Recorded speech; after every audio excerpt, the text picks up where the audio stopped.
تاسو چې څنګه خبره وکړه زموږ پاکستان پیپلز پارټي همیشه د ملک او د قوم او د ولس د خیر ښېګړې خبره کړې ده. نن تاسو ګورئ چې په دې وطن کې کم صورتحال دی، څومره ګراني راغلې ده، څومره بېروزګاري راغلې ده. نن په عمران خان د الیکشن نه مخکې چې کومې وعدې وې، کومې دعوې، د هغې صورتحال څه د یوټن خان په حیثیت باندې نو خلک را پاسېدلي دي او خلک تاسو ګورئ پی ډي ایم پلیټ فارم باندې چې څومره جلسې وشولې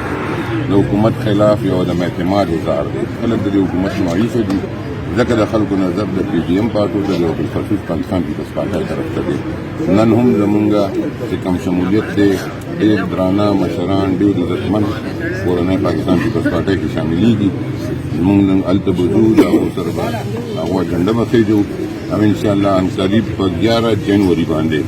د پی ډي ایم ټول مشران به د ملکن ډویژن په سطح باندې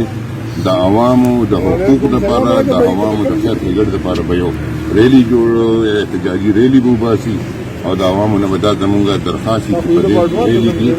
په ګڼ تعداد سره شرکت وکړي. دا مشران چې راځي د دې عوامو د مسلو د ټولو لپاره راځي او انشاءالله تعالی د خلکو نظر پاکستان پیپلز پارټي په دې او راتلونکي وخت پاکستان پریس کلب خو جی زما خیال دی دوسرے چې هر کس د هغې متعارف دی. مونږ همیشه چې راغلي یو یو ښه مثبت کردار ادا کړی، مثبت رپورټینګ کړی دی. همیشه د عوامو د مشکلاتو رپورټینګ یې کړی دی، د اعلی حکام په نوټس کې هغه مشکلات راوستي دي